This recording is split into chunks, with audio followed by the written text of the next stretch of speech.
Les fonctions sont des unités de code réutilisables qui existent dans la plupart des langages de programmation.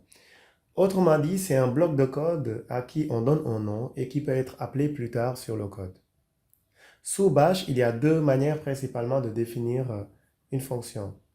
La première manière est de donner le nom de la fonction suivi des parenthèses et du code de la fonction entre accolades. C'est ce que nous avons à droite, à gauche plutôt. Excusez-moi.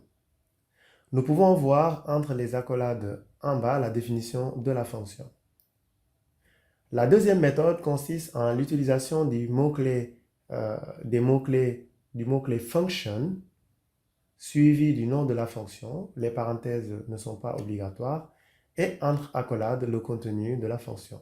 Donc vous avez ici en bas une illustration de la déclaration de la fonction deuxième fonction avec comme instruction echo hello world. Donc voyons un exemple pour pouvoir montrer à quoi ressemble une fonction dans la vie réelle. Dans cet exemple, nous définissons une fonction GenRandom qui permet de générer des nombres aléatoires sur 3 colonnes.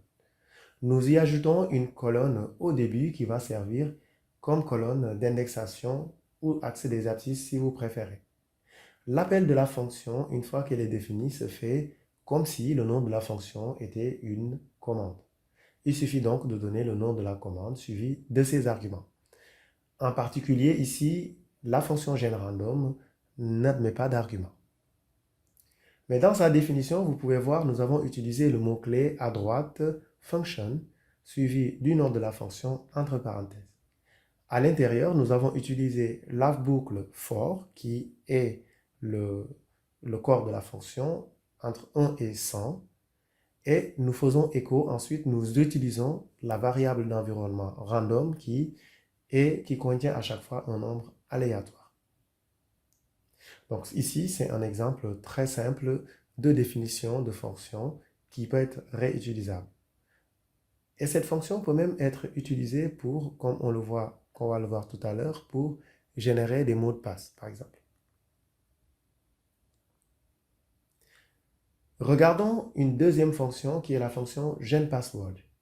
Alors cette fonction permet de générer un mot de passe ou un mot de passe sur 10 caractères aléatoires.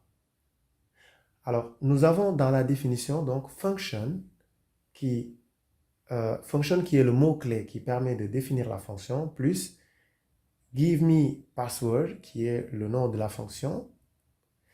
Alors, à l'intérieur du corps de la fonction, ça paraît un peu compliqué, mais en réalité, ça ne l'est pas. La première ligne permet de récupérer les 10 premiers caractères du périphérique random qui, a priori, a un contenu aléatoire. Ensuite, on ajoute à celui-là, on ajoute un nombre aléatoire, donc en utilisant le mot-clé, la variable d'environnement random. Ensuite, on ajoute au résultat, au début, la date au nanoseconde près, la partie nanoseconde de la date d'aujourd'hui sur cette partie-là. Donc, ça ajoute encore un peu plus d'aléatoire. Ensuite, le résultat, on utilise la substitution de commande pour utiliser la commande OpenSSL qui permet de calculer le condensat, le digest. Si vous voulez, on applique une fonction de hachage et ensuite on récupère ou on change le résultat, on récupère seulement la partie qui nous intéresse parce que tout simplement la sortie de OpenSSL va avoir une partie qui ne nous intéresse pas. Une fois qu'on a le résultat, ce résultat-là, on va récupérer, on va calculer sa version base 64, qui est un encodage de données binaires avec du texte.